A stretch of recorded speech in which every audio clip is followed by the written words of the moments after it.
Welcome to the JP8 Report. This is James Pierce with today's report, episode 53, The Nutshell Game.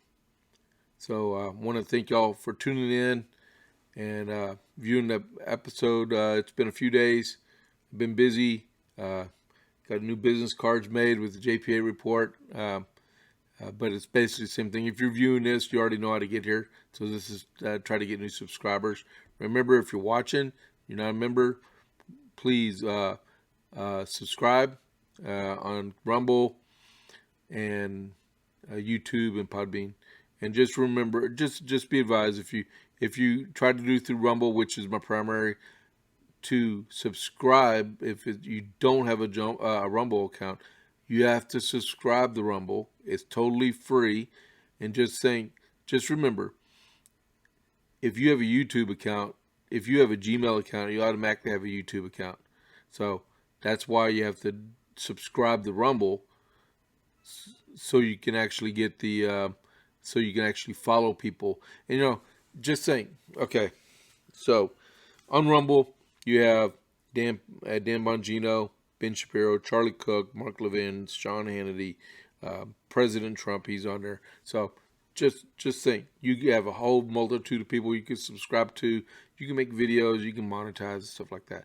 But please subscribe. All right, cool. And so with today, episode 53, the Nutshell Game. We're going to talk a little bit more about Afghanistan.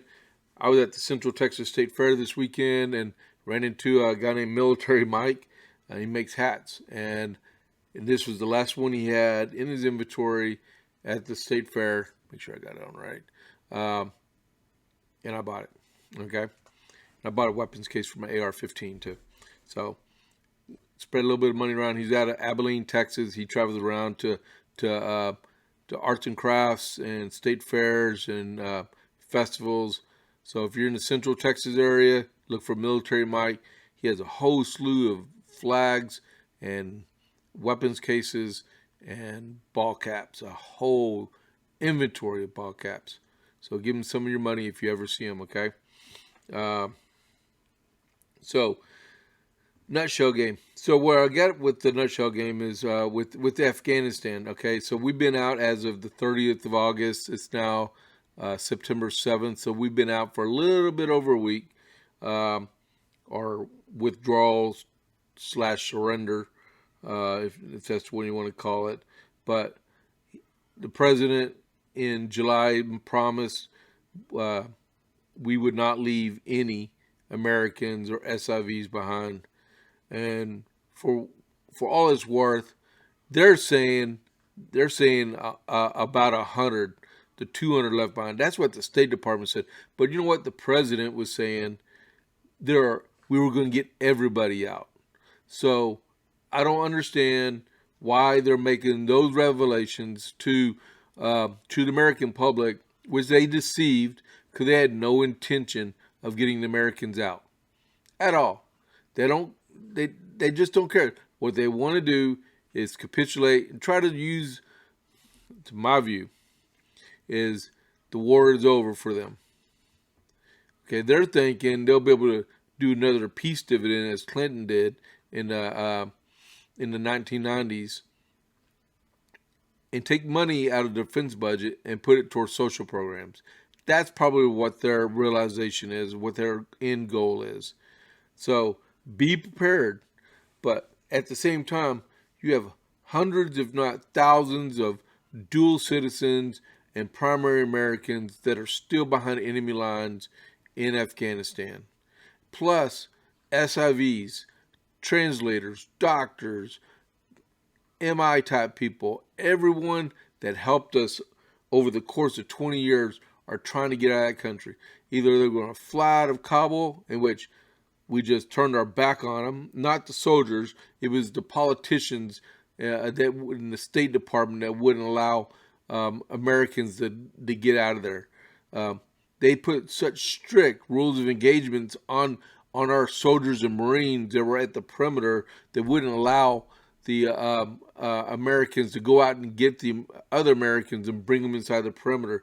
Taliban holding weapons on people, they should have been engaged and destroyed at that point. but that's me. I'm not in charge. Okay. Now you got people stranded in Maz. That's Mazar Sharif. That's in the northern part of Afghanistan.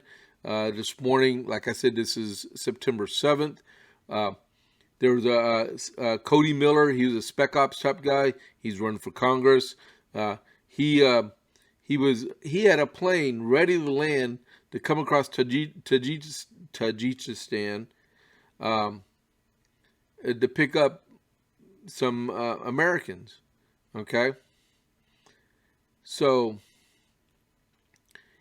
he thought he had clearance. Then they revoked his clearance, and he needed to sit down. And he's trying to get a hold of the State Department.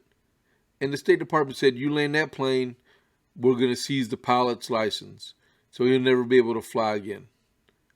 So why is our State Department threatening Americans that are trying to do the job of the State Department to get the Americans out? Because what the Biden administration is doing is they're playing a nutshell game. You know, nutshell game is... You take 3 nuts and you hide something, and you add a little peanut in one, and you move it all around so no one sees what's really going on, what's going on behind the scenes and stuff. Okay, and then you say, pick a nut, any nut, and he lifts it up, there's nothing in there because the real one got moved over here. Okay, that's where I'm going at. So what they're trying to do in the Biden administration is trying to change the rhetoric, what's going on in the geopolitical system, because people don't trust us anymore at all. They have no faith and credibility in the American military, in the American State Department, and the presidency. You have a president goes back on his word to rescue Americans that are caught behind enemy lines. And I call the Taliban enemy lines. Okay? As an enemy occupied country. They overthrew a legitimate government, whether they liked it or not. That's what they make ballot for. You know, we emphasize that in our country. So why did we not emphasize that in Afghanistan and Iraq? We're so big in the nation building. Why didn't we say, you know, Taliban, you want to be in charge of the government, put your arms down and do it through the ballot box. But we let this terrorist organization assault the Afghan National Army and overthrew a constitutionally elected government. And now they want to try to establish relations with them. Why? Because 70,000 Afghan soldiers died in vain? How about the 2,600 American soldiers? Did they die in vain?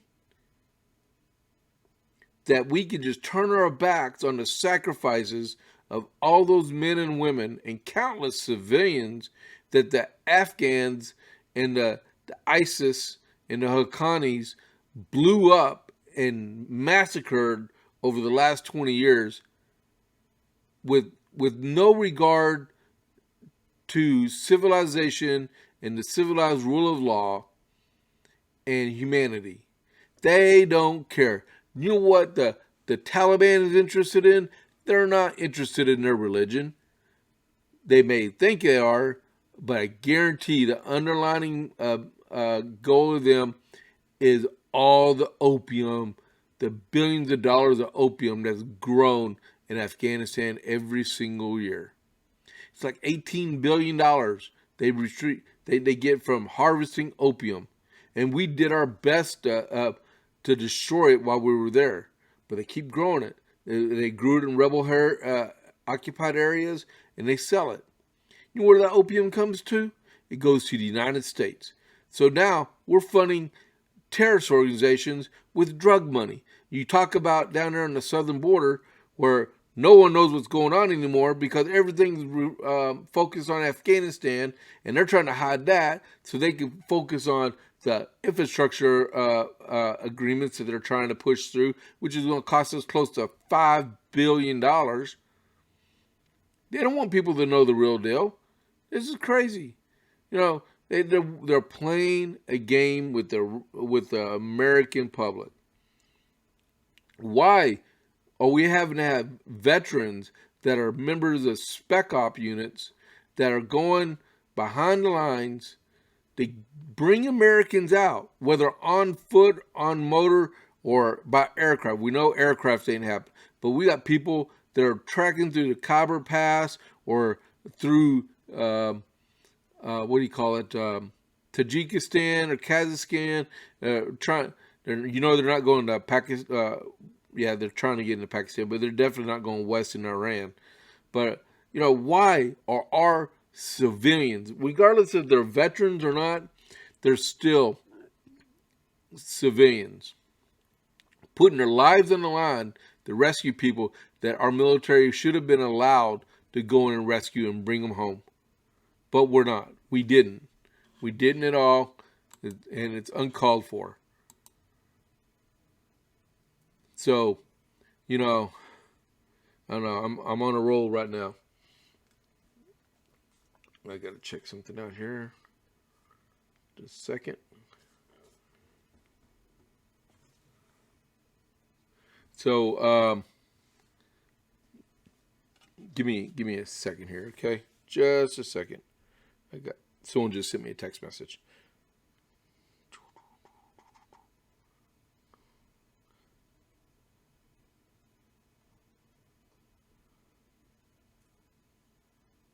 Okay. It was my daughter. And then, boy, everything is happening today.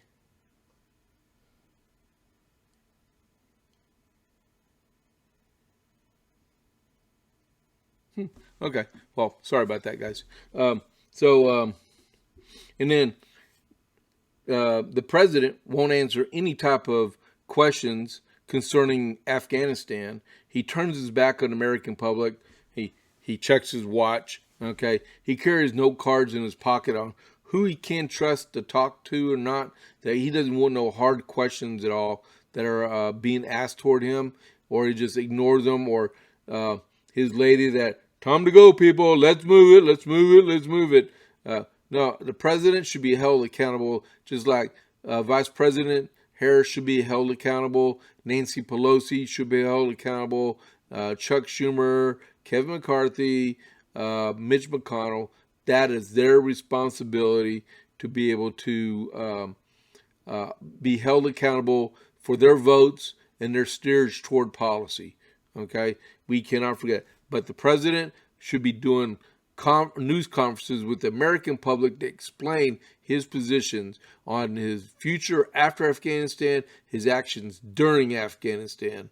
Why did he ignore the military's advice about Bagram?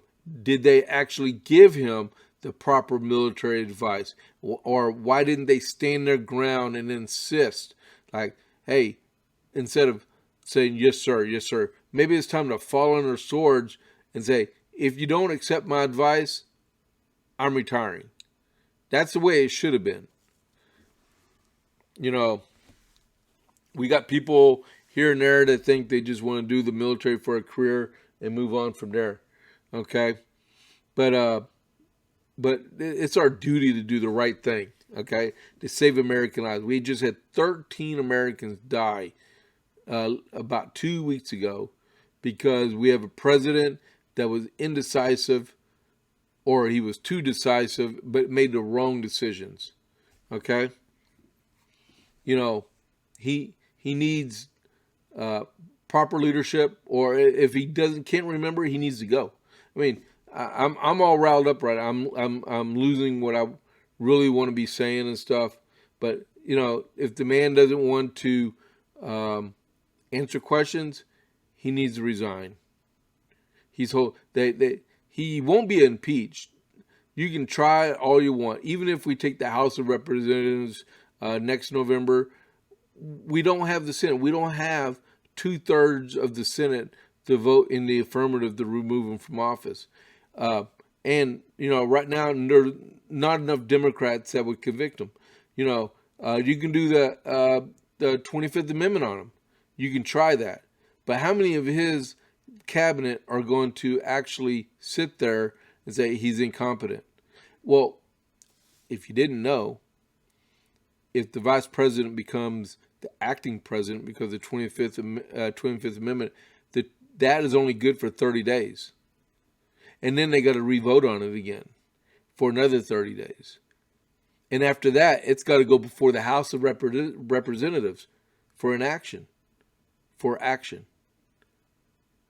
That's a lot of political price to play at the same time. So the only thing we could do is convince President Biden to resign his seat as a president of the United States. And I don't know who's going to force him to do that. And Taliban, we got people, Mullah Baradar, is that his name? Whatever. He thinks he's legitimate. They overthrew a constitutional government. I can't believe we're acknowledging the existence of the Taliban as the leaders of Afghanistan. That's ridiculous. They overthrew a legitimate government. And we recognized it. Why? Why wouldn't we stand beside our Afghan allies and then fight them back? And then in the Panjshir province, they were the National Resistance Front. Something happened over the last 48 hours, and now the Taliban are saying they control the province, and the resistance is gone. And then to come and find out, members of the Pakistan military were assisting the Taliban to take them on. What is the Pakistan military doing in Afghanistan? So if you didn't know, for the course over 20 years, the Pakistan ISI has been assisting the Taliban and Al-Qaeda, providing safe haven for them inside of Pakistan. If you didn't know that. And the ISI is their intelligence services. Okay? They're like secret police type people. So now we're allowing the Pakistan military to do work inside of Afghanistan to help the Taliban out, to squelch resistance movement. Then that's a rumor. I don't know if that's absolutely fact. One day it may come out. Maybe they'll make a movie like Charlie Wilson were, okay? Because that was all secret until they were, until all parties died, and they can actually talk about it. Okay? Only after it's declassified. But I would, if I was in our government, I would never normalize relations with the Taliban, ever. Because they're a terrorist organization. They're non-legitimate. Why would we normalize them? Because the humanity inside of us, you know what? They are not human. Oh, not human. They're not civilized people, because the way they treat women and they treat children and their dissidents, they shoot them and execute them in the streets, in the homes. If anyone has had anything to do with the Americans, they got a death sentence on them. And we should never allow that to persist. And, actions speak louder than words. You hear them, we're the new Taliban 2.0, and we've changed. They ain't changed, because the moments the cameras went out around Afghanistan, they went back to being the same old Taliban. Prove me wrong. I don't trust them. I lost a friend in 2005 out there. I believe it's called Sherquat, where he was at. I don't trust him. I got 13 months I spent in Afghanistan. I don't trust them, and neither should we. We should never recognize the authority of the Taliban over the Afghan people, ever. And the more our president tries to change the conversation to something else, so he cover up his mistakes he made in Afghanistan, we're more complicit in that game. And we should not allow that in our country, ever. And the best way you can do that is like I keep talking about. Take it to the ballot box. Force them to capitulate. That is our job as Americans. Go to the ballot box. Find you independents. Find you Republicans. Find you Democrats that'll listen to you. And take them to the ballot box and vote. Vote these knuckleheads out of office. Quit with the nutshell game. If we find Republicans playing the same game as them, replace them. We have no business in our country representing us if they're going to lie to us. You know, the West Point has a motto: I will not lie, cheat, or steal, or tolerate those who do. You know what? That should be the mainstay of people serving in the government. That should be the model you follow in life. But anyone in the government does not want to do that, and they want to play these little silly games of trying to hide stuff from the American public. Need to leave office. They need to be found out and showed to the door. That's regardless if that's local politics, state politics, or national politics. There are crooks all around. And the best thing to do is show them to the door, replace them. Any of these politicians, they don't have the best interest in mind for you, and you like nothing's ever going to change. You let them get reelected being unopposed, you're the source of the problem. You're digging your head into the sand like an ostrich, which they don't really do anyway, but you're hiding from the truth. And we should never allow that to happen, because our country is too important to let that happen. Whether you be the BLM people trying to, or the CRT people, or people trying to turn American against American, whether it be black or white or brown, it doesn't matter. We're all human beings. We should treat each other the same. Not one population group is better than another. If your population group was discriminated against in the past, it doesn't mean you're going to be discriminated in the future or the present, because it goes around, comes around. Everyone's had their problem in society over the years, and it should not be tolerated. But you shouldn't go. You shouldn't hold that against them. Okay, we're on a whole different subject now. We'll go back to Afghanistan. Okay, there are 2,600 Americans that were killed in Afghanistan, and we should not let their memories die in vain. We shouldn't. You know, I'm wearing this hat right now. It says Enduring Freedom on it. That was Operation Enduring Freedom, was for the first 13 or 14 years of the war out there. And they changed it. I forgot what they changed it to. But we should always remember those men that died, because that's all that matters for right now for them. Okay? There's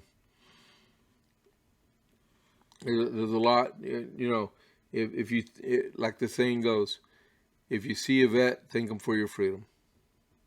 Go out of your way. I have it happen to me all the time. Sometimes I forget I'm wearing my regular OIF hat, and a little kid comes up and says, "Thank you very much for your service." And that's cool. That's really cool. Okay, matter of fact, while I'm on the subject today, I was in a Sam's Club earlier. I had a retired lieutenant general named Don Jones III, I think it was. But a retired lieutenant general came up and started talking to me about serving in the military. Asked me how long I served, if I've been deployed. And he told me a little bit about himself. That felt really good, because I've never met him before. He said he knew General Funk. He's 3 Corps commander. But yeah, this retired lieutenant general, Don Jones III, I think it's Don Jones III, or just Don Jones. He came up, the nicest guy in the world, and he just wanted to say hello and see how I was doing. Isn't that cool? Tell you what, that's a good way to end this one today, because we can do better. We can do better. We can stand up for our rights. Get out there and vote. Remember all of us guys that served, whether it be Iraq, Afghanistan, Kuwait, Saudi Arabia, wherever we fought in the last several years. Just reach out and tell someone thank you. Thank you for serving. Okay? This is James Pierce with the JP8 Report. I'll catch you on the flip side. And don't forget, in 4 days, September 11th is the 20th anniversary. I'll catch you on the flip side. This is James. I'm out.